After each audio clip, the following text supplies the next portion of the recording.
जी, तो अब तक हमने जो पढ़ा रेट का चेंज इन क्वांटिटी, किसी भी क्वांटिटी में बदलाव और कितना समय में बदलाव होता है ये हमने देखा था। ठीक, फिर मैंने आपको कहा था कि भाई ये तो नॉर्मल हो गया, केमिस्ट्री में कैसे बताओगे? तो केमिस्ट्री में हमने एक नॉर्मल रिएक्शन देखी, A plus B gives C plus D. अब यहाँ पे कौन सी क्वांटिटी चेंज हो रही है सर?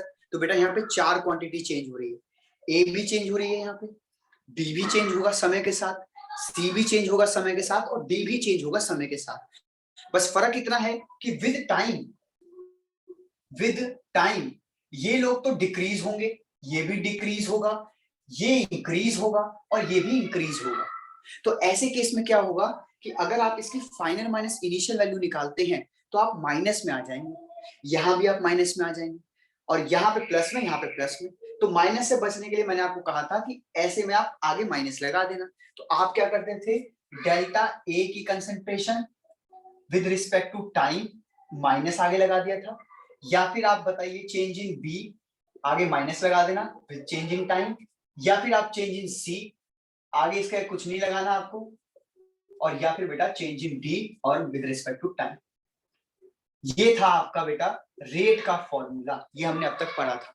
अच्छा, ये जो आपने निकाला ना डेल्टा लगा के बड़ा, इस डेल्टा का मतलब होता है बेटा big change, big change.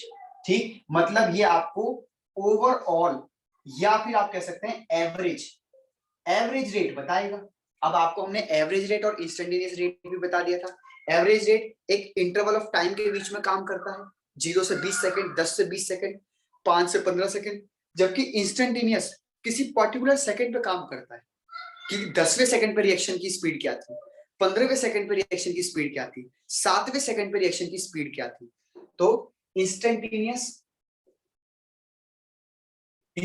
Rate के लिए हम लोगों ने देखा था कि ग्राफ बनाओ और ग्राफ में आप स्लोप निकाल लो और स्लोप से उसका आंसर जो है आप फाइंड आउट कर सकते हैं। एवरेज रेट के लिए क्या था, एवरेज रेट के लिए एक तो डाटा बेस होता है, डाटा से आप निकाल सकते हैं, डाटा कैसे मैं अभी दिखाता हूं आपको याद आ जाएगा, और एक आप ग्राफ से भी निकाल सकते हैं, ग्राफ वाला भी आपको याद आ जाएगा। देखना ग्राफ वाला पीछे आप रिवाइज करके जरूर आए होंगे। 2 ग्राफ थे, रिएक्टेंट का ऐसे घटने वाला, प्रोडक्ट का ऐसे बढ़ने वाला। बोलिए याद आ रहा है क्या आपको ग्राफ वाला?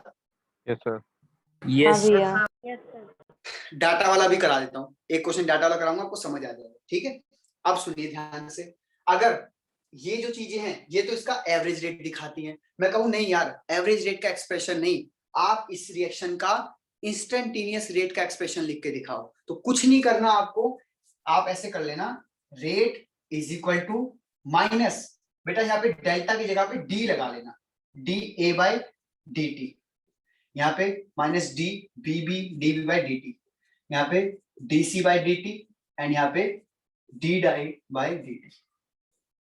जब आप किसी चीज को ऐसे डिफरेंशियल फॉर्म में लिखेंगे तो वो कहलाएगा उसका इंस्टेंटेनियस रेट का एक्सप्रेशन, जब आप ऐसे लिखेंगे तो कहलाएगा ओवरऑल या फिर एवरेज रेट का एक्सप्रेशन।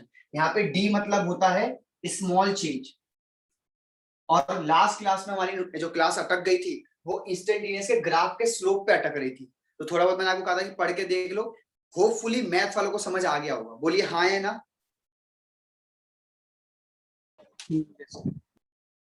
अरे बोल दो यार। सर मैं लेट हो गया जरा। सर एक बार फिर से बता दो। फिर से बताऊं सारा? ये ही दिक्कत है ऑनलाइन में सर। हाँ, मुझे D A is equal to D B वगैरह जो लिखता है इनमें भी ब्रैकेट आएंगे? हाँ बेटा बिल्कुल बिल्कुल ब्रैकेट आएंगे, मैं ब्रैकेट लिखना भूल जाऊं तो समझ जाना, ब्रैकेट तो आएंगे इसमें सब में। चलिए मैं फिर से बोलता हूँ यार, अब इसमें ऐसे में बाकी बच्चों को भी गुस्सा आ रहा होगा, मुझे तो नहीं आएगा क्योंकि मुझे तो आदत हो गई है बार बार बोलने की, लेकिन ऐसे में बाकी बच्चों का नुकसान बहुत है। तो प्लीज आप फोकस करिए, कोशिश करिए कि आप 8:30 का टाइम है, 8:30 से क्लास ज्वाइन करना चालू कर दें, 8:30 से पहले से ही ट्राई करना चालू कर दें। आप 8:35 पे तो आपकी नींद खुलती है, ओहो आज क्लास भी है, दबाते हैं, 8:40 तक वो गोल गोल घूम के आपको ज्वाइन कराता है, फिर सर 8:45 करा था सर, वो पता नहीं कौन सा इलेक्ट्रिसिटी का चैप्टर चल रहा था। बेटा वो मैं ही हूँ, मैं ही पढ़ा रहा था, और 10th क्लास को पढ़ा रहा था, 2 मिनट रुक जाते, है ना? तुम तो तुरंत तुम आए, आदित्य साहिब आए, सारे भाग गए ज्वाइन करके। चलो सुनो मेरी बात, फिर से सुन लो। Rate change in quantity upon change in time होता है। एक रिएक्शन ये लिखी हुई है, समय के साथ ए की कंसंट्रेशन कम होगी, बी की कम होगी, सी और डी की कंसंट्रेशन बढ़ेगी। तो आपको अगर रेट लिखने को बोला जाए तो इसके रिस्पेक्ट में अगर लिखोगे तो आगे माइनस लगता था, इसके रिस्पेक्ट में आगे लिखोगे तो कुछ भी नहीं लगता था। ये जो डेल्टा है, डेल्टा मतलब बिग चेंज, यहाँ पे ये चेंज बताता है ओवरऑल, यानी ये जो आप रेट निकालेंगे ये एवरेज रेट निकालेंगे, जबकि रेट दो टाइप के होते हैं, एवरेज और इंस्टेंटेनियस। एवरेज रेट निकालेंगे दो तरीके हैं, एक तो ग्राफ का न्यूमेरिकल पीछे देख लेना, करा होगा नोट्स में, और एक डाटा वाला मैं अभी करा देता हूँ आपको, तुरंत समझ आ जाएगा आपको। दूसरी बात, इंस्टेंटेनियस कैसे निकालेंगे, तो वो भी ग्राफ से निकालेंगे, स्लोप निकाल के उसका आंसर निकालते थे, जाके नोट्स में चेक करना, आपको समझ आ जाएगा। इसके लिए अगर एक्सप्रेशन लिखना है इस रिएक्शन का तो ऐसे लिखते हैं, डी कर देते हैं बस, और कुछ नहीं करना। इसका यूज बहुत कम है, बहुत कम। अब मैं आपको सीधा न्यूमेरिकल पे लेके चलता हूँ, जरा ध्यान से सुनिएगा। इसे मिटा रहा हूँ, ये इसे मिटा भी नहीं रहा। एक चीज और आपको बतानी है मुझे बेटा, यहाँ पे जो चेंज इन ए है विद रिस्पेक्ट टू टाइम, ठीक है, या फिर चेंज इन बी है विद रिस्पेक्ट टू टाइम, इन दोनों के लिए एक वर्ड यूज होगा न्यूमेरिकल्स में। ध्यान से सुनिए, वो वर्ड क्या होगा, वो वर्ड होगा रेट ऑफ डिसअपियरेंस। ये वर्ड यूज होगा, रेट ऑफ डिसअपियरेंस निकालिए, बोलेगा कि रेट ऑफ डिसअपियरेंस निकालिए। तो समझ जाना, रेट ऑफ डिसअपियरेंस का मतलब है रिएक्टेंट की concentration with respect to time, और ये दूसरा रिएक्टेंट है with respect to time. Sir कौन सा निकालेगा, वो नाम दे देगा, कहेगा find rate of disappearance of A, तो यानी आपको ये निकालना है। कहेगा find rate of disappearance of B, तो यानी कि ये निकालने को कहेगा। अच्छा, डिसअपियरेंस ना बोल के ना कई बार ये वर्ड यूज करता है, डिकम्पोजिशन, तो ध्यान रखिएगा आप। सिमिलरली ये जो डीसी बाई dt है या फिर बच्चों dd बाई dt है, इन दोनों के लिए एक वर्ड यूज करेगा कि find rate of appearance. Appearance मतलब बनना, या फिर कहेगा बेटा फॉर्मेशन। तो जब भी आपको बोले कि find rate of formation of C, तो समझ जाना आपसे ये कह रहा है। अच्छा, ये हो चाहे ये हो बेटा, बात एक ही है। ये बड़े स्मॉल चेंज के लिए है, इंस्टेंटेनियस रेट है, ये एवरेज रेट है। सर हमें कैसे पता चलेगा कौन सा निकालने को कह रहा है? आप न्यूमेरिकल देखो तो सही, आपको सब क्लियर हो जाएगा। होपफुली ये चीज समझ आ गई। मैं इसको रब करने जा रहा हूँ, अगर इसका स्क्रीनशॉट लेना तो स्क्रीनशॉट लो, क्योंकि शायद नोट्स में इस तरीके से लिखा नहीं है, किसी और तरीके से लिखवाया हुआ है मैंने। देख लो, आप स्क्रीनशॉट ले लो, आगे देख लेना। मिटा दूं? जल्दी बोलो बेटा, फटाफट। आज हमें न्यूमेरिकल करने कैसे भी करने। यस सर, ले लिया screenshot. Yes sir. Okay, Aditya Sahib आपको समझ आ रहा है बेटा? मनमीत, आज मुझे आपकी प्रेजेंस चाहिए बहुत ज्यादा। मनमीत भैया डीसी वाले में रेट ऑफ अपीयरेंस लिखा है। हाँ, रेट ऑफ अपीयरेंस या फिर फॉर्मेशन। ओके। और इसमें डिसअपियरेंस, गायब होना बनना, गायब होना बनना, घटना बढ़ना, घटना बढ़ना, गायब होना बनना। क्या तुम्हें यार चाबी वाला बंदर बना दिया एकदम। मिटा दूं? Yes sir. Yes sir. और बता दो। अब ये कौन है? सनिकेत, ये दोबारा से बताओ सब कुछ। अरे मेरा अपडेट हो रहा था भैया, अभी ज्वाइन हुआ हूँ, 3 बार हट गया मैं। बेटा ऑलरेडी मैं 3 बार बता चुका हूँ, अब मत बताओ, अब मत पूछो मेरे से। अब तुम सीधा न्यूमेरिकल्स पे, ठीक है, अब सीधा न्यूमेरिकल्स पे आओ, या फिर हमारे निखिल सूरी रिकॉर्ड कर रहे हैं, आप रिकॉर्डेड लेक्चर का 10 मिनट का स्टार्टिंग में देख लेना, समझ आ जाएगा। ठीक ठीक। तू तो ऑफलाइन भी आ सकता है तब भी। हाँ बेटा बोलो। सर वो अरे building का इंस्टैंटेनियस है। रेट वाला जो है हाँ, उसमें इंटरसेप्ट वाला तो समझ आ गया, पर थीटा का क्या रोल है, मतलब स्लोप थीटा का? को कोई रोल नहीं है बेटा। वो थीटा ना, मैं थोड़ा आपको डीप नॉलेज आपको मैथ्स में दी नहीं होगी मेरे ख्याल से, तो वो थीटा वाला जो कॉन्सेप्ट है वो मैथ्स में मिलता है। मैं आपको बता दूंगा किसी दिन जब ऑफलाइन मिलेंगे ना सामने सामने कि थीटा का क्या कॉन्सेप्ट है, ठीक है, बेफिक्र रहो। उसका इस चैप्टर से कोई लेना देना नहीं है, और केमिस्ट्री में कोई लेना देना नहीं है, वो मैंने अपनी नॉलेज के लिए लिखा था वहां पे, ठीक, क्योंकि मैं भी मैथ्स से बहुत दूर रहता हूँ तो मैं भूल जाता हूँ चीजों को, तो इसलिए लिख लेता हूँ वहां पे थीटा वीटा। ठीक है, आगे बढ़े। Yes sir. ठीक, प्लीज अब ध्यान से सुनना, एकदम आसान न्यूमेरिकल से लेके चलूंगा और हार्ड लेवल तक लेके चलूंगा, जितना ये लोग हार्ड तुमसे पूछ सकते हैं। ध्यान से सुनिएगा, एक है ए, एक बी के साथ रिएक्शन करता है और सी बनाता है, ठीक है। ध्यान से सुनना, जब समय 0 सेकंड था तो बेटा इसके थे 24 एम। ये 24 एम का मतलब होता है 24 मोल पर लीटर, क्योंकि ये m मतलब मोलैरिटी है। यहाँ लाइट दिख रही है क्या? दिख रहा है आप लोगों को? क्लियर है नहीं है? क्लियर है सर। ए छुप रहा है, ए के ऊपर लाइट पड़ रही है। हाँ लाइट पड़ रही है, ठीक है, यहाँ लिखते हैं a plus B gives c, और जब समय बराबर 0 के था तो ये 24 m था। अब बेटा समय के साथ रिएक्शन चालू हुई, मुझे इनकी कंसंट्रेशन नहीं दे रखी, मुझे पता भी नहीं करनी, नहीं दी तो नहीं दी। अब जब समय 10 सेकंड हुआ ना, 10 सेकंड, तो इसकी कंसंट्रेशन घट के बेटा 12 m हो गई। आराम से नोटिस करो, बताओ क्या डाटा एकदम ठीक लग रहा है? 24 था, समय के साथ ये कम होना चाहिए था, समय के साथ इसकी कंसंट्रेशन कम हो गई। बोलिए हाँ है ना? Yes sir, yes yes sir. Yes Jishnu, Jishnu बेटा, जिष्णु माइक ऑन करो। जिष्णु बेटा लेट क्यों हो गए? सर वो ज्वाइन नहीं हो रहा था। चलो ठीक है, अब देख लो, मैं शुरू से बता रहा हूँ। अब स्टार्टिंग का तो तुमने मिस कर दिया 10-15 मिनट का, वो वीडियो में से देख लेना। यहाँ पे आ जाओ, यहाँ समझ आ जाएगा। एक ए है जो बी के साथ रिएक्शन करके सी बनाता है। ए की शुरुआत में जब समय 0 था, मतलब रिएक्शन चालू नहीं करी थी, तो इतनी कंसंट्रेशन थी। जब समय 10 सेकंड निकल गया तो इतनी कंसंट्रेशन बची। हाँ, ये भी कुछ रहा होगा, ये भी कुछ खत्म हो गया होगा, और ये कुछ बना होगा। मुझे उसको ध्यान नहीं देना, मुझे डाटा नहीं दिया तो मैं देख भी नहीं रहा। मुझे कहा गया है सीधा सीधा पहला क्वेश्चन कहा गया है कि भैया रेट ऑफ रिएक्शन बताइए, रेट ऑफ रिएक्शन। तो आप कहेंगे सर आपने कहा था कि रेट मतलब होता है change in quantity upon change in time, और सर यहाँ 3 क्वांटिटी है। एक ये क्वांटिटी है जो कि समय के साथ बदलेगी, ये भी समय के साथ बदलेगी, और ये भी समय के साथ बदलेगी। तो सर कोई एक का डाटा आपको जरूर दिया होगा निकालने के लिए। तो देखो ए का डाटा दिया हुआ है, तो कैसे लिखेंगे आप? लिखेंगे rate of reaction is equal to change in concentration of A with respect to change in time. मुझे बताइए मैं क्या मिस कर रहा हूं इसमें फॉर्मूले में? माइनस का साइन। तो माइनस का साइन। मैं माइनस का साइन मिस कर गया, तो मैंने माइनस आगे लगा दिया। अब बेटा वैल्यू पुट कर दो, फाइनल माइनस इनिशियल। बताइए ये फाइनल है कि ये फाइनल है? सर 12 माइनस 12 माइनस 24 और 10 ले लिया, और बेटा काटा पीटी करके आ गया 1.2 12.2 1.2 m पर सेकंड। मोलैरिटी होपफुली आपको ये समझ आया कि 1.2 m सेकंड लिखा हुआ है। अब इसका मतलब क्या हुआ सर? इसका मतलब ये हुआ कि 1 सेकंड में, ध्यान से सुनिएगा, 1 सेकंड में 1.2 m इसका कम हो रहा है।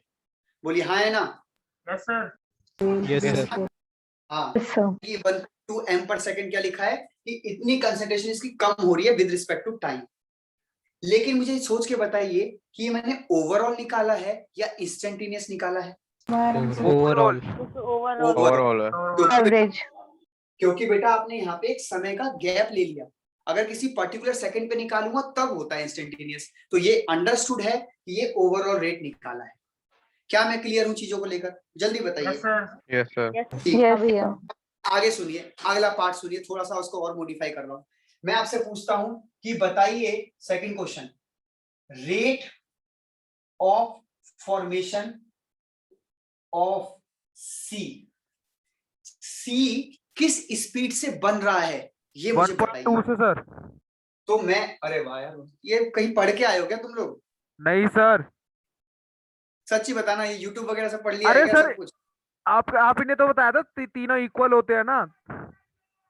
मुझे मन में तेरे पे भरोसा नहीं है बिल्कुल। अरे सर चल अच्छी बात है, अगर तू पहले से पहले आंसर दे रहा, बहुत अच्छी बात है। ठीक, मतलब बहुत ही ज्यादा अच्छी बात है। सुनो, रेट ऑफ फॉर्मेशन ऑफ सी का मतलब है वो आपसे ये पूछना चाह रहा है, ये चीज पूछना चाह रहा है आपसे, ये चीज। ठीक है, अब आप मुझे एक बात बताइए कि मैंने आपको बता रखा है कि इसका जब रेट लिखोगे तो कुछ इस तरीके से लिखोगे, रेट। अब बेटा यहाँ से थोड़ा चेंज कर दूंगा, ट्विस्ट है यहाँ पे।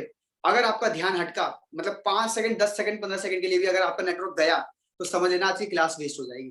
कोशिश करिएगा कि आप उस जगह बैठे जहाँ पे नेट अच्छा चल रहा है। अभी भी टाइम है, शिफ्ट कर जाओ, क्योंकि 10 सेकंड का खेल है। 10 सेकंड में यहाँ से यहाँ हो जाओगे तुरंत, बहुत अजीब सी चीज आ जाएगी। ध्यान सुनना, रेट का यहाँ पे एक्सप्रेशन लिखने को बोले तो आप लिखेंगे माइनस डेल्टा ए अपॉन में डेल्टा टी। मैं बेटा ब्रैकेट नहीं लगा रहा हूँ, या फिर minus delta B upon delta T, या फिर delta C upon delta T. अब क्योंकि इक्वल टू लगा है, मतलब ये चीज और ये चीज दोनों बराबर हैं। अब ये चीज तो आपने लिख दी 1.2 मोल पर सेकेंड, तो यहाँ पे भी तो आंसर यही आएगा 1.2 मोल पर सेकंड। बोलिए हाँ है ना? Yes sir. Yes sir. Yes sir. ठीक। तो सर ये क्या मुश्किल था, तो आसान सा क्वेश्चन था। अब ध्यान से सुनिएगा, क्या मैं इस चीज को ऐसे बोल सकता हूँ, ध्यान से सुनना, क्या मैं इस चीज को ऐसे बोल सकता हूँ, 1 मोल ए का जाता था तो इसका भी 1 मोल लेके जाता था, तो इसका 1 मोल बनता था। बोलिए हाँ है ना? Yes sir. Yes sir. Yes sir. Yes sir 11th class की स्टीशियोमेट्री, 1 जाता था तो 1 बनता था। तो बेटा जब इतनी स्पीड से कम हुआ है तो उतनी स्पीड से तो बनेगा भी ना। बोलिए हाँ है ना? Yes sir. हाँ सर इसीलिए तो आंसर सेम आया है। जिस स्पीड से घटा है उसी स्पीड से बना है। कैसे पता चल रहा है? 1-1 देख के पता चल रहा है। लेकिन इसका स्क्रीनशॉट लो, पहले इसका स्क्रीनशॉट लो। चलो होपफुली स्क्रीनशॉट ले लिया। अब मैं आगे बढ़ रहा हूं, देखो अब सुनना ध्यान से। मान लीजिए अब रिएक्शन ऐसे होगी, 2 लगा दिया। अब जरा सोच के बताना बच्चों, अगर ये 1 जाता तो ये कितने बनाता? 2। हाँ, अगर ये 1 जा रहा है तो ये 2 बना रहा है। बोलिए हाँ है ना? यस हाँ। यस सर यस तो बेटा अगर ये इस स्पीड से घट रहा है तो ये किस स्पीड से बढ़ रहा होगा? दुगनी 2.4 से हो जाएगी स्पीड। 2.4। दुगना कर दोगे? बोलो हाँ यस है सर, ना? 2 गुना। हाँ सर यस सर। स्पीड से। क्या यहाँ तक किसी बच्चे को कोई doubt? No sir. No no sir sir. मतलब जब 1 जाता था तो 2 बनते थे, तो अगर इस स्पीड से कम हुआ है तो इस स्पीड से बना होगा। तो बच्चों अब यहाँ पे देखो क्या आ रहा है। यहाँ पे आपने ना इक्वल टू लगा, ध्यान सुनना बेटा, यहाँ पे आपने इक्वल टू लगा रखा है। इसका मतलब है ये चीज और ये चीज सेम होनी चाहिए। लेकिन अब आपको भी पता है कि सर ये चीज जो है और ये चीज जो है ये तो सेम नहीं है, अब ये तो अलग अलग हो गई, है कि नहीं? Yes sir. हाँ सर यस सर। तो सर तो फिर ये फॉर्मूला गलत लग रहा है सर। बेटा फॉर्मूला गलत नहीं है, फॉर्मूला में थोड़ा सा चेंज है। आप क्या करना, जो आगे कोफिशिएंट कोफिशिएंट लगा है आगे मल्टीप्लाई कर देंगे सर। वो डिनोमिनेटर में आ आगे, जाएगा। अब जरा देखो ये आंसर है ना यहाँ पे 2.4 मीटर मोलारिटी पर सेकंड। देखो 2 से डिवाइड लिखा है मैंने, जरा करो इसे 2 से डिवाइड। अब देखो ये इक्वल टू सी के आगे है ना? Yes sir. ये है कॉन्सेप्ट। मतलब ये रेट जब तक बराबर रहते हैं, जब तक इनके आगे 1 लिखा हुआ है, मतलब ऐसा a + b गिव्स c, तब तक तो आप सिंपल फॉर्मूला लगाएंगे।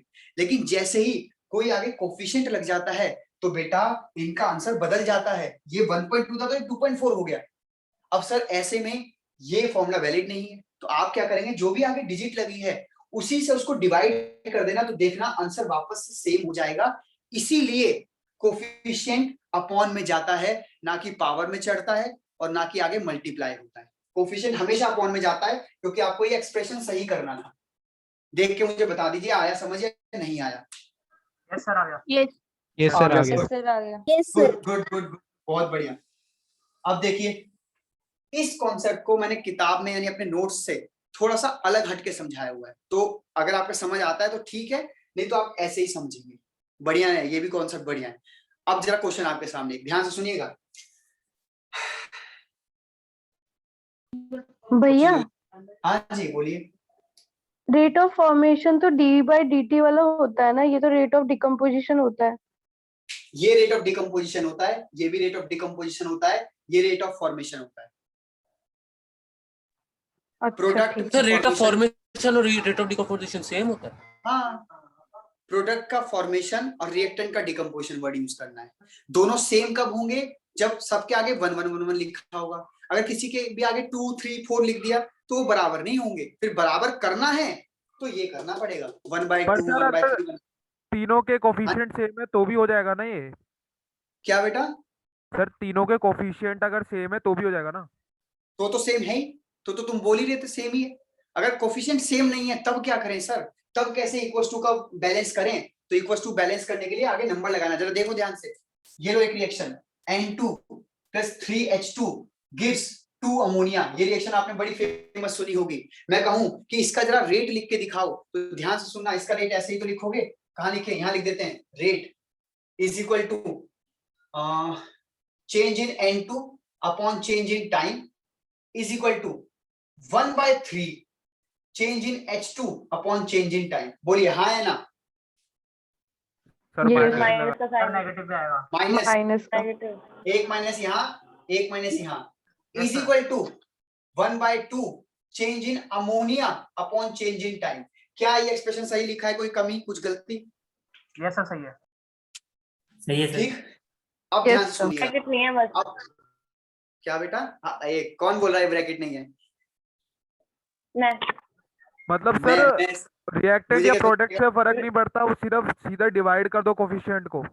हाँ, सीधा डिवाइड कर दो बेटा, ठीक है? जो भी कोफिशिएंट हो उसे सीधा डिवाइड कर दो। अब मेरी बात सुनिएगा, मैं आपको 11th क्लास के स्टीशियोमेट्री वाले क्वेश्चन थे ना, 2 हो जाते तो 2 बनते, 4 बनते, उस पे लेकर आ रहा हूँ, उससे समझाने की कोशिश कर रहा हूँ, बड़ी जल्दी समझ आएगा। देखिए ध्यान से, मान लेते हैं कि समय चल रहा था 2 सेकंड, समय चल रहा था 2 सेकंड, और इसकी जो कंसंट्रेशन थी, इलेक्ट्रिक बी कंसंट्रेशन थी आपकी 9m। यहाँ 9m की जगह मैं ये भी लिख सकता हूं कि 9 मोल पर लीटर। और जब समय हुआ बेटा लेट इट बी 12 सेकंड, जब समय 12 सेकंड हो गया, तो आप मुझे बताइए समय के साथ ये कम होगा या बढ़ेगा? सर कम होगा। कम होगा। होगा। हाँ, तो लेट इट बी कम कर लेते हैं। कितना कम करें? 5 मोल, 5 मोल पर लीटर। आराम से बताइए, डाटा समझ आया कि नहीं आया? आगे सर। आ गया। तो अब पता कम आपसे क्या? होगा ना? हाँ, तो कम ही तो कराना बेटा। अच्छा ठीक है, मुझे 3 नजर आ रहा है। 9 9 है, ये 5 है। अच्छा, नजर 3 आ रहा है लेकिन बोल 9 रही हो। वाह वाह वाह। हाँ सर, हल्का सा ब्लर है बहुत। चलो, हाँ सर, बहुत देर से ब्लर है। बहुत देर से ब्लर तो तुमने अब क्यों बोला बेटा? वेट कर रही थी किसी के बोलने का ना। चलो आगे सुनो। अब आपसे पूछा जा रहा है रेट ऑफ अपीयरेंस बताइए अमोनिया का। फिर से सुन लो, रेट ऑफ अपीयरेंस बताइए अमोनिया का, या रेट ऑफ फॉर्मेशन बताइए अमोनिया का। दोनों वर्ड यूज करेगा, फॉर्मेशन भी और अपीयरेंस भी। तो इसका मतलब पता है वो आपसे क्या पूछ रहा है? आपसे सिंपल ये पूछा जा रहा है बस, NH3 की concentration with respect to time, आपसे ये पूछ रहा है बेटा ये। अब आप मुझे जरा सोच के बताइए, हम आराम से आंसर निकालते हैं। पहले मैं ओरली निकालना सिखाता हूँ। ओरली का क्या फायदा है? अगर ये MCQ में फंस गया तो बाकी बच्चे लग रहे हैं फॉर्मूले में और तुम ओरली बता दोगे। देखो ध्यान से, इसका निकालना है रेट। जरा मुझे बताइए, रेट निकालने के लिए चेंज इन क्वांटिटी ऊपर अपॉन में चेंज इन टाइम। बेटा कितना चेंज आएगा इसका? यही तो ऐसे तो निकालोगे, बोलो हाँ या ना? 4। Yes sir. आगे माइनस लगेगा तो 5 में से 9 गया 4, लेकिन माइनस का 4 होगा। और एक आगे लगेगा तो प्लस पॉजिटिव का का 4। 4। अपॉन में समय है 10, तो आंसर आ गया 10। बेटा 0.4। 2/5। 4 मोल पर लीटर पर सेकंड। क्या आपको ये यूनिट समझ आई? मोल पर लीटर पर सेकंड कैसे लिख दिया? Yes Yes, sir. sir. Yes sir, Yes, molarity yes, पर sir. सेकंड। अब आगे सुनिए, आगे सुनिए, आगे सुनिए। आप मुझे बताइए सोच के, जब इसका 1 मोल जाता तो इसके 2 मोल बनते। बोलिए हाँ या ना? Yes, sir. तो अगर इसका इस स्पीड से कम हुआ है तो इसका किस स्पीड से बढ़ा होगा? 0.8। 0.8 मोल पर लीटर सेकंड। खत्म, इतना ही था बस, खत्म। Yes. लेकिन पेपर में तो ऐसे नहीं करेंगे। पेपर में थोड़ी उसको टीचर को बोलेंगे 1 जाता तो 2 बनता, तो इस स्पीड से अगर घट रहा है तो इस स्पीड से बढ़ रहा होगा। पेपर में ऐसे नहीं करेंगे। अब पेपर में कैसे करेंगे मैं वो बता रहा हूँ। Take a screenshot. इक्वेट चलिए। करेंगे। सर 1 हाँ, मिनट रुक चलिए, जाना। चलिए होपफुली आपने स्क्रीनशॉट वगैरह ले लिया होगा। मैं मिटा रहा हूँ, बढ़ते हैं आगे। इसको ऐसे लिख देते हैं, इंटू 2 कर दिया आपने, क्योंकि ये 2 यहाँ पे आपने देखा तो आपने कॉपी पेस्ट मार दिया, 2 से मल्टीप्लाई। अब ले लो स्क्रीनशॉट, अब जल्दी समझ आएगा। चलिए मैं मिटा रहा हूँ बेटा। अब ध्यान से सुनिएगा, मैं पेपर में कैसे करना है वो बता रहा हूँ। पेपर में, बोर्ड के पेपर में कैसे लिखेंगे इसको कि पूरे नंबर मिल जाएं, क्योंकि हम बोर्ड के हिसाब से पढ़ रहे हैं। अब देखिए बोर्ड में आप ऐसे लिखेंगे बेटा, पहला आधा नंबर मिलेगा इस चीज पे। आप लिखेंगे rate is equal to minus change in concentration N2 upon change in time. ये लो जी, is equal to minus 1/3 change in H2 upon change in time, is equal to plus 1/2 change in NH3 upon change in time. क्या यहां तक किसी बच्चे को कोई doubt? No sir. No No. Sir. Okay. Sir video चली। अरे वो बैटरी 20% बची है यार, क्या आ बताऊं, गई, आ मैं तो गई। बहुत। हाँ चलिए सुनिए, अब ये लिखने के बाद अगले स्टेप में ध्यान से सुनिएगा। आपको ये चाहिए और ये चाहिए। क्यों सर?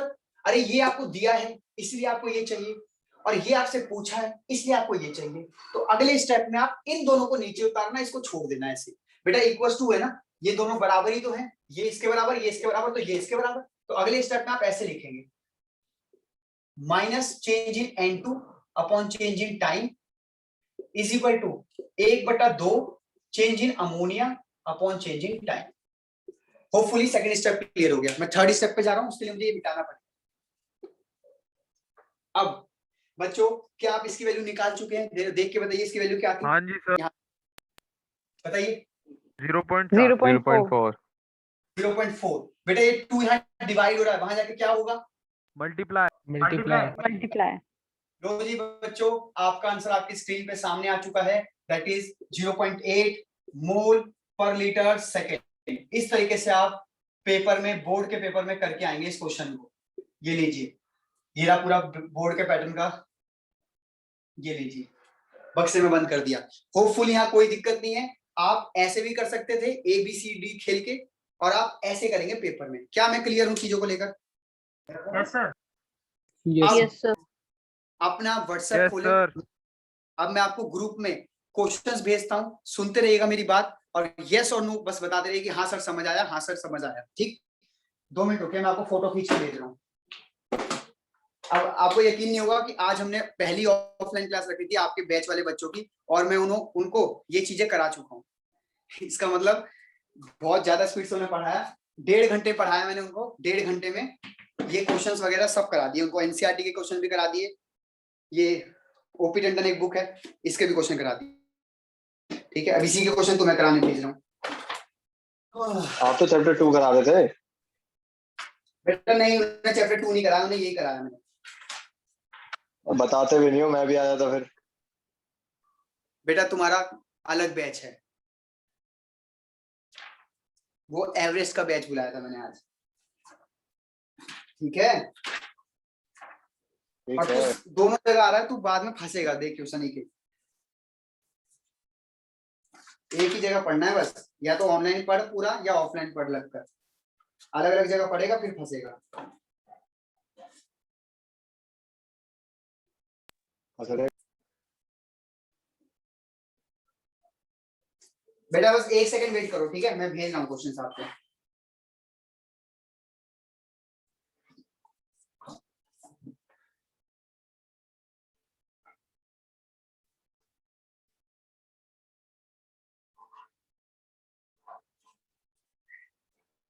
ऑनलाइन वाले ग्रुप में सब है ना, मैं ऑनलाइन वाले ग्रुप में डाल रहा हूँ फोटो ऑनलाइन।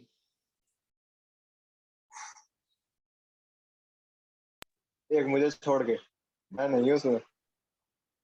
नाम बोलो, मैं भी नहीं हूँ भैया उसमें।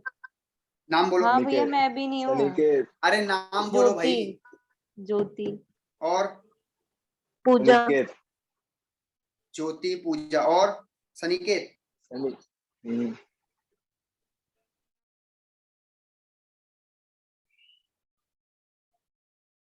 डन, तुम तीनों को भेज दिया। बच्चों एग्जाम्पल नंबर 1 करके दिखाइए और एग्जाम्पल नंबर 2 हाँ या ना में बताइए जल्दी कि कर पाएंगे या नहीं। एग्जाम्पल 1 और 2 जल्दी, शाबाश।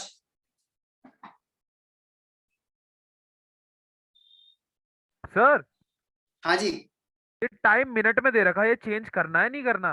नहीं नहीं, मिनट में रहने दो फिर।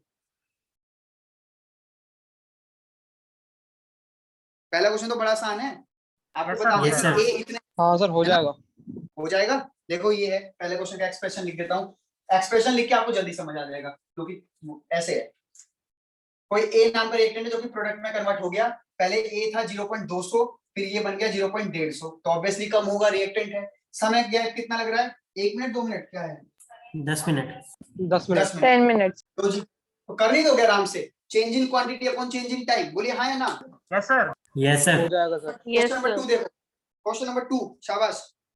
सर इसमें कोई ऐसा यूनिट में निकालने का तो कुछ नहीं होता? बेटा नहीं, जिस यूनिट में निकालोगे, जिस यूनिट में डाटा दिया है उसी यूनिट में तो आंसर निकालोगे। नहीं अब ये मोल मतलब पर लीटर पर सेकंड मिनट वगैरह में निकालना हो चेंज करके वो सब। वो बोलेगा, सर आसान है, बोलेगा बोलेगा तभी करना। अब सेकंड वाला क्वेश्चन देखो, बड़ा आसान है। सर आसान है।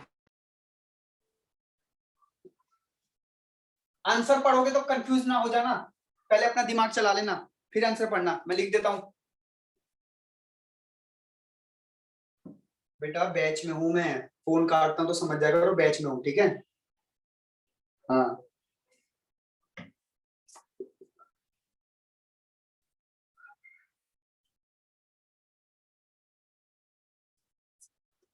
यार फोन भी बंद होने वाला है बस। हाँ जी, सब लोग स्क्रीन पे देखिए, अब क्वेश्चन छोड़िए, स्क्रीन पे देखिए। ये इक्वेशन है सेकंड क्वेश्चन की। एक जाता तो दो बनते, एक जाता तो दो बनते, और एक जाता तो आधा बनता।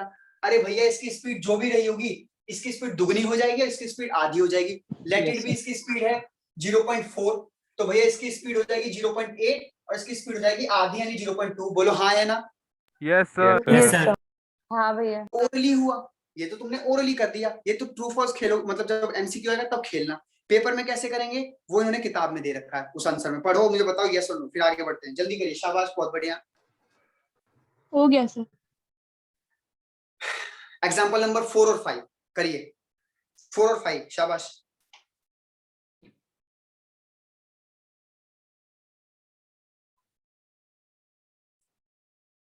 एग्जाम्पल नंबर 4 और 5।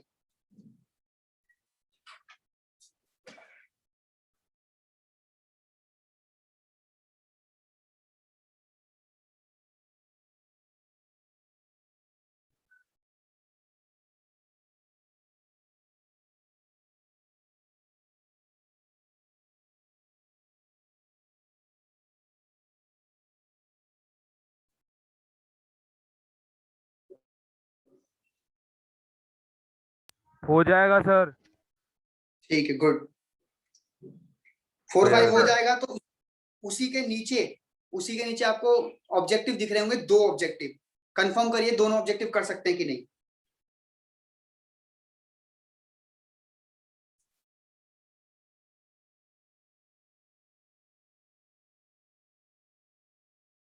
दोनों ऑब्जेक्टिव कर सकते हैं नहीं, कंफर्म करिए मुझे। बड़े आसान आसान से हैं यार, टुच्चे टुच्चे क्वेश्चन। यस सर, हो जाएंगे सर। ये हर ये पहला वाला हो जाएंगे ऑब्जेक्टिव जरा समझा दोगे?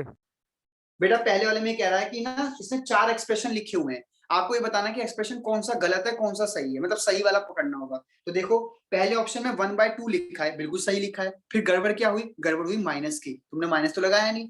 सेकंड ऑप्शन में देखो तो 2 से मल्टीप्लाई कर दिया, यार मल्टीप्लाई थोड़ी करना होता है, अपॉन में लेना होता है ना। तीसरा ऑप्शन 1/4 बिल्कुल ठीक है, प्लस का सिंबल आना चाहिए, वो भी ठीक है क्योंकि ये प्रोडक्ट है। और चौथे ऑप्शन में देखो 4 से मल्टीप्लाई किया जो कि गलत है, अपॉन में आना चाहिए। बोलिए हाँ है ना। Yes sir. हाँ सर। है ना। अच्छा, निपुण, निखिल, बेटा आपको आ रहा समझ? निखिल सिंह 34 जो आ लिखा रहा है हुआ सर, है, आ रहा है बहुत बढ़िया। निखिल सिंह आप भी बोल दो बेटा थोड़ा सा। सर, आ रहा है। आ रहा है, ओके। Yes sir. अब बेटा सेकंड क्वेश्चन भी मेरे ख्याल से हो गया होगा, या बताऊं? ये ऑब्जेक्टिव का दूसरा हो गया बता दो सर। एक बार। देखो ऑब्जेक्टिव का दूसरा देखो, ओरली बताता हूँ वीडियो। आपको, ओरली कैसे। अरे आ जाएगी वो, 10% बची है बैटरी, प्लीज थोड़ा साथ दीजिए, जल्दी खत्म करें। ए हो रिएक्शन जाएगा है, देखो ध्यान से देखो। A + 3B gives 2C। जरा नोटिस करके मुझे बताओ प्लीज, यहाँ पे देखो। 1 मोल जाता तो अपने साथ 3 लेके जाता, तो जो इसकी स्पीड रहेगी, इसकी 3 गुनी ज्यादा नहीं होगी स्पीड? बोलिए हाँ या ना। Yes sir. हाँ सर। तो अगर इसकी स्पीड 3 × 10⁻³ है, तो इसकी स्पीड 9 × 10⁻³ नहीं हो जाएगी? Yes, sir. हाँ यस सर। सर। यस। और इसकी तो पूछी भी नहीं है, इसकी पूछी भी नहीं है, तब भी बता दूंगा मैं तो कि 1 जाता तो 2 बनता, तो ये स्पीड है तो इसकी क्या रहेगी? 6 × 10 की पावर -3। तो जी खत्म। लेकिन फिर वही कहूंगा कि ये ओरली कर रहे हो, पेपर में ऐसे नहीं करना। पेपर में यहाँ पे जो मैंने बक्सा बना के करा वैसे करना है, प्लीज ध्यान रखिएगा। सर तीसरी फोटो, हाँ बेटा एकता बोलो। सर एक बार फर्स्ट वाला फिर से बता दो। फर्स्ट वाले में बेटा आप चारों ऑप्शंस को देखो और चारों ऑप्शन में गलती निकाल के बताओ मुझे। पहला ऑप्शन देखो, पहले ऑप्शन में आगे माइनस लगना चाहिए, हाँ या ना? Yes sir. दूसरे ऑप्शन में क्या गलती है बताना जरा, बताओ। 2 मल्टीप्लाई कर दिया। हाँ, जबकि डिवाइड में होना चाहिए था। चौथे ऑप्शन में देख के बताओ क्या गलती है चौथे ऑप्शन में। मल्टीप्लाई कर दिया, यही है। हाँ, डिवाइड होना चाहिए ना, अरे अपॉन में जाता है ना भाई कोफिशिएंट। और तीसरा ऑप्शन सही लिखा है, ये है पहला क्वेश्चन। बेटा बाकी के क्वेश्चन सॉल्व करिए, मैं फोन को चार्ज में लगाता हूँ, आज क्लास खत्म नहीं करूंगा, पहले 15 मिनट और पढ़ाऊंगा। सर मीटिंग ओवर होने वाली है।